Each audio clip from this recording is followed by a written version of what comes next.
दूसरी तरह समझो, आप मिट्टी लेकर के आए और मिट्टी को आपने गूंथा और मिट्टी को बना करके उसके आपने किसी की आपने हाथी बनाया, किसी का घोड़ा बनाया, किसी की चिड़िया बनाई, किसी का ऊंट बनाया और आपने अनेक खिलौनों को बना लिया। खिलौनों को बना करके आपने तुरंत क्या किया, उन खिलौनों को एकत्रित करके तोड़ दिया, सबको तोड़ दिया।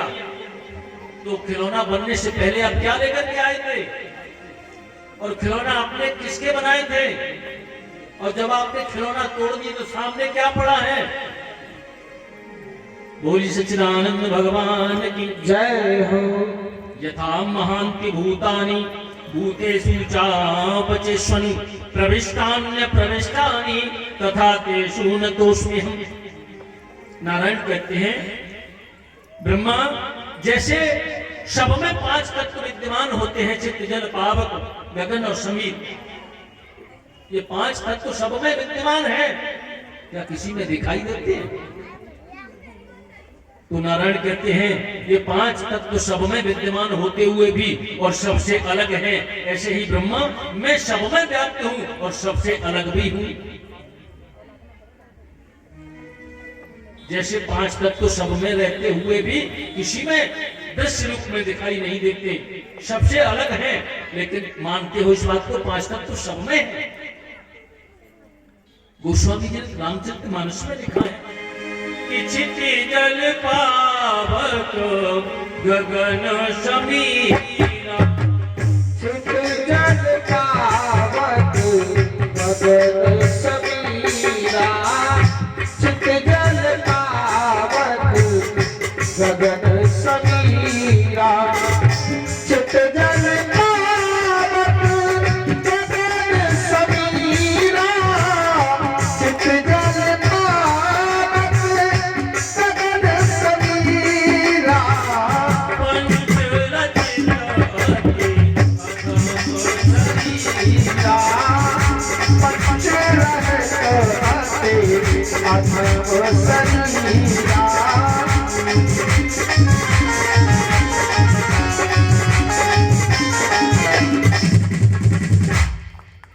बोली सच्चिदानंद भगवान की, कृष्ण कन्हैया लाल की जय। जय श्री राधे श्याम।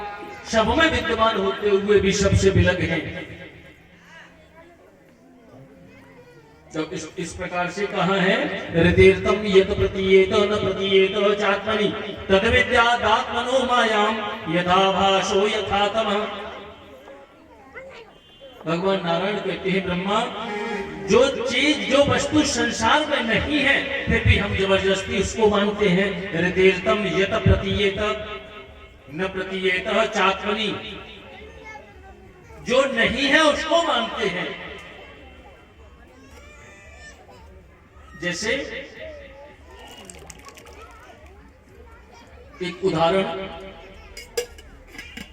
एक माताजी ने कहा कि पंडित जी चलो मेरे घर चलना है,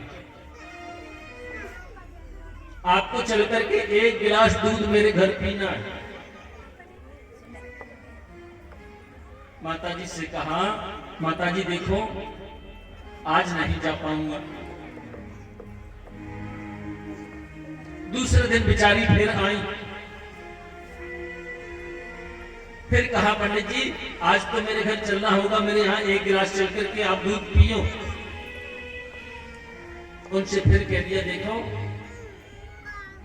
अभी तो समय नहीं है, कथा करके जाते हैं, थोड़ा विश्राम भी करते हैं और शाम हो जाती है तो थोड़ा माला भी एक आध नाटक कर लेते हैं, माला जपने का भी।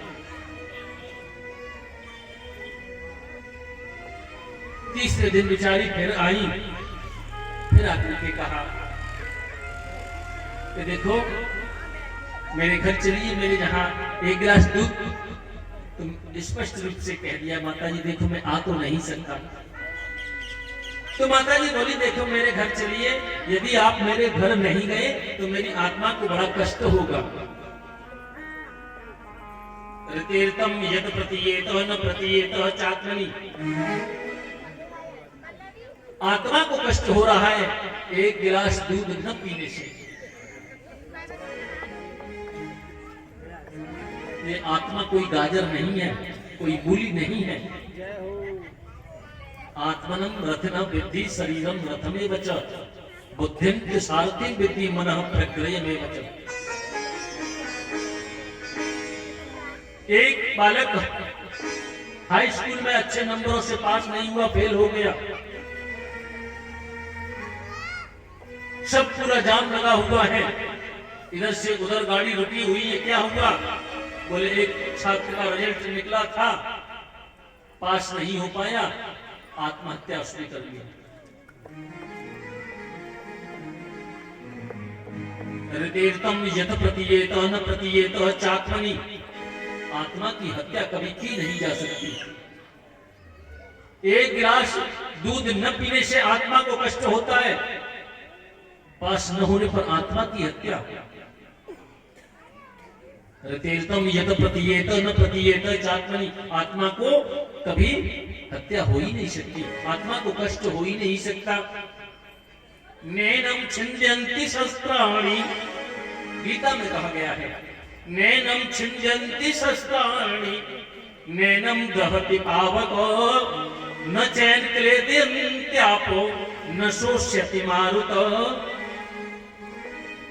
न इसको नैनम छिंद्यन्ति शस्त्राणि, कोई भी शस्त्र इस संसार में ऐसा नहीं है जो आत्मा का छेदन कर सके। नैनम दहति पावक, अग्नि जला नहीं सकती, हवा इसको सुखा नहीं सकती, जल इसको गीला कर नहीं सकता, तो आत्मा को कष्ट हो कैसे सकता है? अरे इस शरीर को जो कष्ट होता है वो आत्मा के ऊपर क्यों थोपते हो? ये शरीर क्या है? वासांस जीर्णानि यथा विहाय नवानि गृह्णाति नरो पराणि तथा शरीराणि विहाय जीर्णा ज्ञेयानि संयाति नवानि देहि।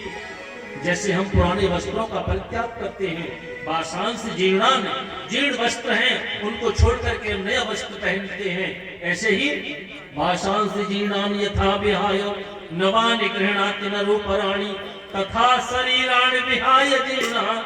इस पुराने शरीर के खोल को आत्मा छोड़ करके नए खोल में प्रवेश कर जाती है। बोलिए सच्चिदानंद भगवान की जय हो, कृष्ण कन्हैया लाल की जय हो, जय श्री राधे श्याम।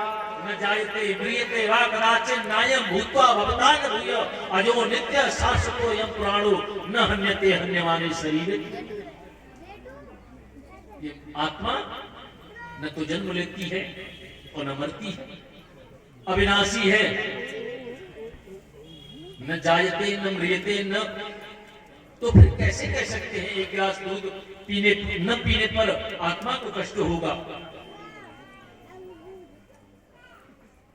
बोली सच्चिदानंद भगवान की कृष्ण कन्हैया लाल की जय हो। एतावदैव जिज्ञासु तत्तु जिज्ञासुनात्मनो अन्वय व्यतिरेकाभ्याम यतस्यात् सर्वत्र सर्वदा। आत्मा के जिज्ञासु को यही समझना पर्याप्त होता है। एतावदैव जिज्ञासु तत्व जिज्ञासुनात्मना, उसे केवल तत्व चाहिए। और उसको तत्व क्या है? भगवान ने बताया, सब में रहते हुए सबसे अलग हुई। आत्मा का विनाश हो नहीं सकता। एतावदैव जिज्ञासुं तत्व जिज्ञासुनात्मनः। और आत्मा के तत्व के ज्ञानी को यही समझना पर्याप्त होता है। बोलिए सच्चिदानंद भगवान की जय हो, कन्हैया लाल की जय हो। और उसी को आत्मा भी कहा जाता है। भागवत जी के 10 लक्षण यहाँ बताए हैं। अत्र सर्वो विसर्गश्च स्थान पोषण मूर्तय मनवंतरे शानुपता निरोधो मुक्तिराश्रय। बोली सच्चिदानंद भगवान की जय हो, कन्हैया लाल की जय हो। भागवत का मतलब क्या होता है? 10 लक्षण बताए यहाँ। अत्र सर्गो विसर्गश्च स्थान पोषण मूर्तय मनवंतरे शानुपता निरोधो मुक्तिराश्रय। देखिए, भागवत का मतलब होता है जो भगवान का है, उसको हम भागवत कहते हैं। जिसमें का शब्द लग गया उसी को भागवत कहते हैं। भगवान का मंदिर भागवत है, भगवान का भक्त भागवत है, भक्त वंशा कल्पतरु। जिसमें का शब्द लग गया, भगवान के बाद में का लग गया, वही भागवत है। बोलिए सच्चिदानंद भगवान की जय हो। श्री कन्हैया लाल की जय हो। जय जय श्री राधे। इस प्रकार से वर्णन करते हैं तो प्रश्न कर देते हैं, महाराज आपने कहा भगवान का है वह भागवत है, लेकिन ये तो बताओ भगवान मिलेंगे कैसे, भगवान की प्राप्ति कैसे होती है। हो सकता है 10 बार स्नान करने से भगवान मिलते होंगे। सुबेरे जाग करके प्रातः और स्नान कर लिया, उसके बाद में 8 बजे पुनः स्नान कर लिया, 10 बजे जाकर के फिर स्नान हो गए, दोपहर को फिर स्नान किया, फिर जाकर के सायंकालीन स्नान किया और रात्रि भोजन के बाद में स्नान करके सो गए। महाराज 10 बार स्नान करने से भगवान मिलते होंगे। सुखदेव जी कहते हैं, राजन मेरे प्रभु ऐसे नहीं है कि स्नान करने से मिलते हैं। अरे उन वन में भीलों को देखो, वो सर्दी के दिनों में तो स्नान ही नहीं करते, लेकिन भगवान उनके यहाँ जाकर के पधारे थे। अस हमार प्रभु बड़ सेवकाई, ओले निवासन बसन चुराई। उनको परमात्मा मिल गई। तो मेरे प्रभु नहाना धोना नहीं देखते हैं। बोले महाराज ठीक है, नहाना नहीं देखते होंगे, उम्र तो कम से कम देखते ही होंगे, ऐसे थोड़े ही मिल जाएंगे। कम से कम बड़ी उम्र होनी चाहिए, समझदार होने चाहिए, बाल भी सफेद होने चाहिए, तब परमात्मा मिलते होंगे। बोलिए सच्चिदानंद भगवान की, कृष्ण कन्हैया लाल की जय हो। जय जय श्री राधे। हो करुणामयी कृपा कीजिए श्री राधे, करुणामयी कृपा कीजिए श्री राधे।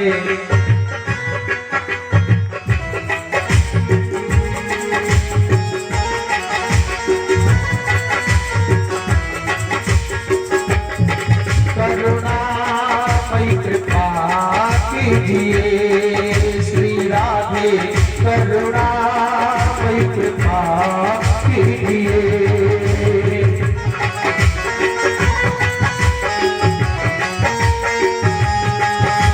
करुणामयी कृपा कीजिए श्री राधे, करुणामयी कृपा कीजिए श्री राधे। चरणों से लगा लीजिए श्री राधे, चरणों से लगा लीजिए।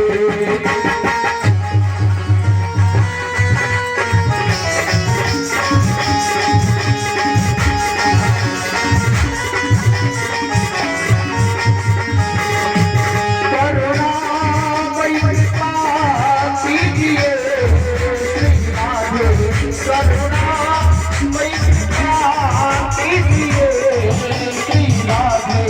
चरणों से लगा लीजिए श्री राधे, चरणों से लगा लीजिए।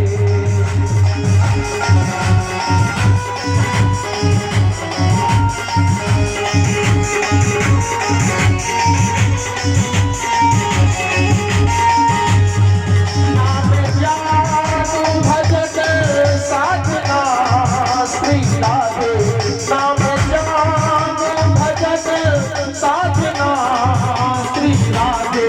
मुझको अपना बना लीजिए श्री राधे, मुझको अपना बना लीजिए श्री राधे। करुणामयी कृपा कीजिए।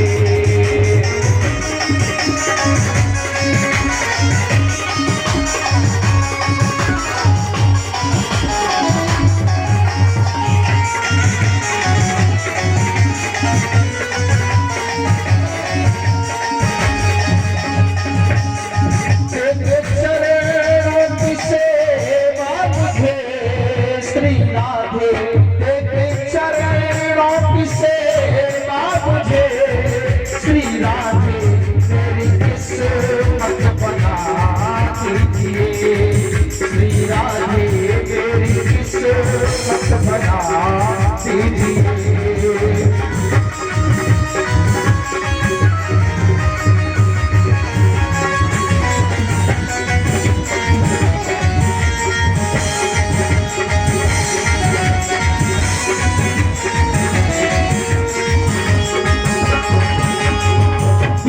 बज धार में आपसी लाडली जी, बीच बज धार में आपसी लाडली जी, पार नैया लगा दीजिए, श्री राधे पार नैया लगा दीजिए, राधे करुणा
भगवान की, कृष्ण कन्हैया लाल की।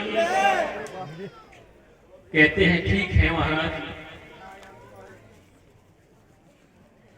नहाना नहीं देखते होंगे, उम्र तो देखते ही होंगे। बोले नहीं राजन, मेरे प्रभु उम्र भी नहीं देखते। अब बताओ ध्रुवस्य वयः, ध्रुव जी की क्या उम्र थी?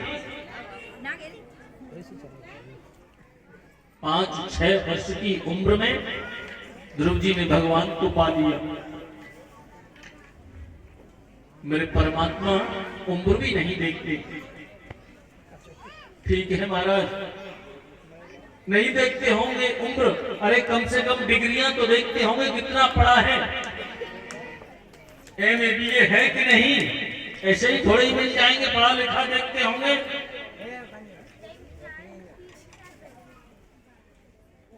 बोले नहीं, मेरा परमात्मा ये सब भी नहीं देखता। यदि डिग्रियां देखता तो वह गजेंद्र जिसका परमात्मा ने मोक्ष किया था, वो किस कॉलेज में पढ़ने गया था, किस यूनिवर्सिटी में पढ़ने गया था। पढ़ना लिखना मेरा प्रभु भी नहीं देखते। ठीक है महाराज, कम से कम ऊंची बिरादरी तो देखते होंगे, ठीक है, ब्राह्मण नहीं है, ठाकुर नहीं है, अरे कम से कम वैश्य ये तो होना चाहिए, ऊंची बिरादरी देखते होंगे। बोले मेरे परमात्मा ये भी नहीं देखते, मेरा प्रभु ये सब नहीं देखता। विदुरस्य का जातस्य यादव पते, बताओ विदुर जी की क्या जाति थी? मेरे परमात्मा विदुर जी के घर भी पधारे थे। बोलिए सच्चिदानंद भगवान की।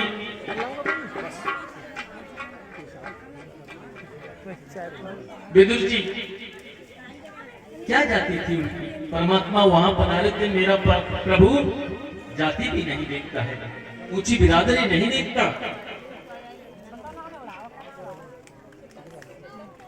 देखो जो धृतराष्ट्र है ना, उनकी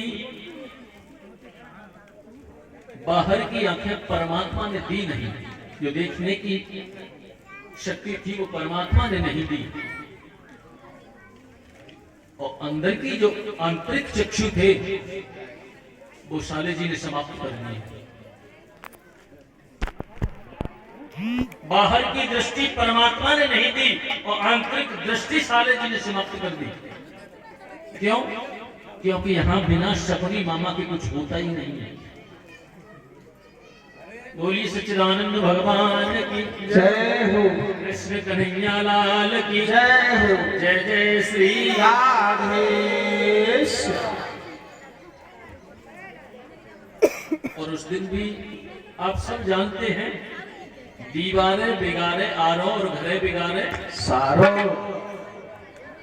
और यहाँ बिना साले साथ के कोई काम नहीं होता। आंतरिक चक्षुओं को समाप्त कर दिया, आंतरिक दृष्टि शकुनी मामा ने नहीं रहने दी। विदुर जी को जब ये पता चला कि पांडवों को मारने के लिए कौरवों ने लाक्षागृह बनवाया है, ये षड्यंत्र रचा है कि उन्हें जला करके उन्हें भस्म कर दिया जाएगा, तो विदुर जी पहुंच गए धृतराष्ट्र जी के पास में और सामने हाथ जोड़ करके खड़े हो गए। बोले महाराज आप ऐसा अन्याय न होने दें, ऐसा अन्याय होने से रोक लें।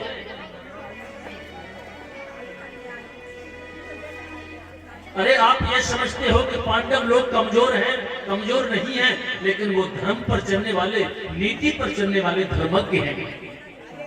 दुर्योधन ने लाख का ग्रह बनवाया है उनको जला करके भस्म करने के लिए।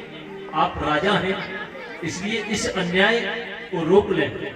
अरे मैं महामंत्री पद के नाते नहीं तो महाराज मैं आपका भाई भी हूं, आप इस अन्याय को रोक लीजिए। विदुर जी ये उपदेश कर रहे थे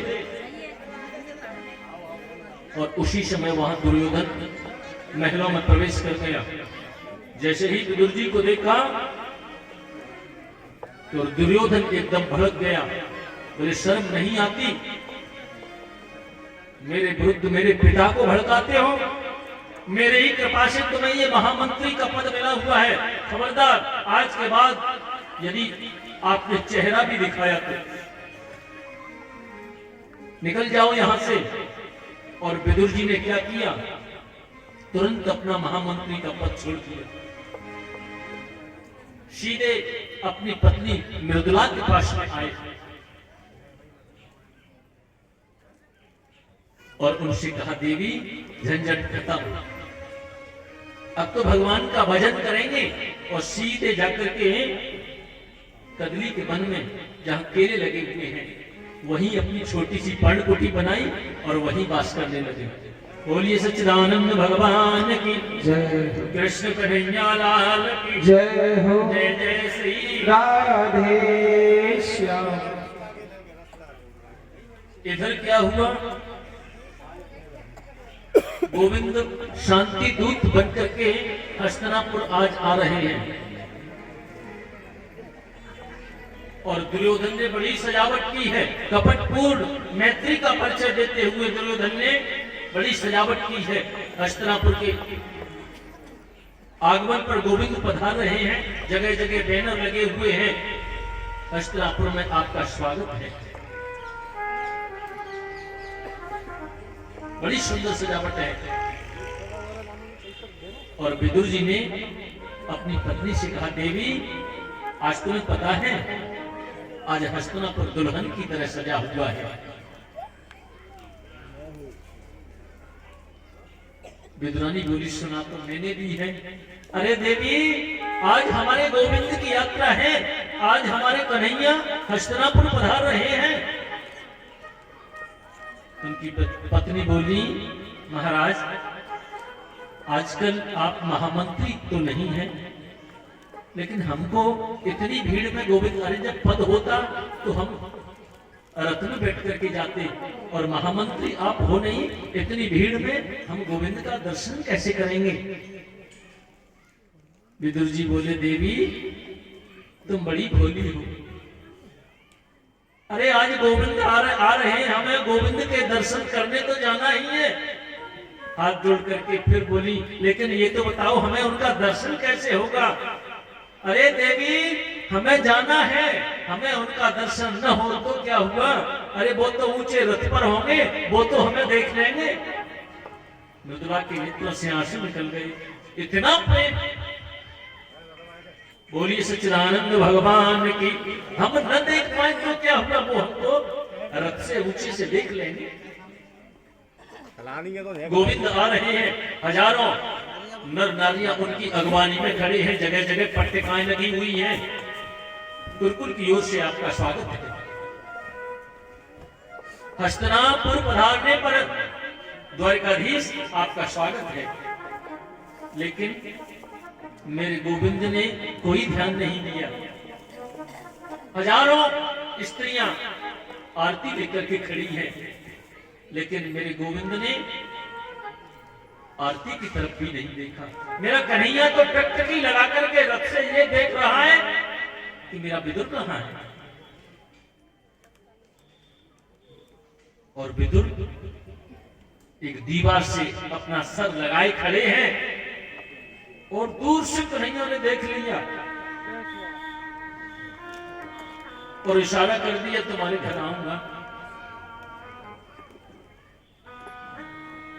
और जैसे ही देखा, विदुर जी बोले, देवी अरे देखो गोविंद हमको देख रहे हैं, कन्हैया हमको देख रहे हैं, अरे देखो ना लाला हमको देख रहे हैं।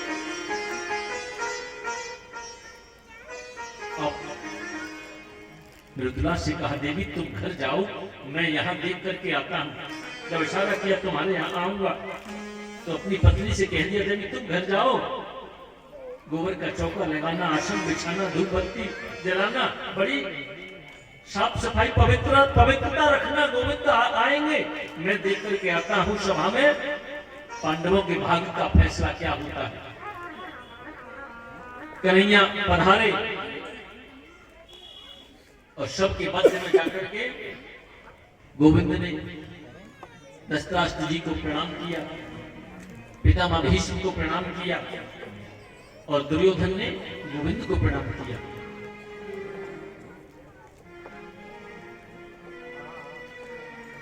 दुर्योधन ने प्रणाम करके कहा, द्वारकेश आपका आगमन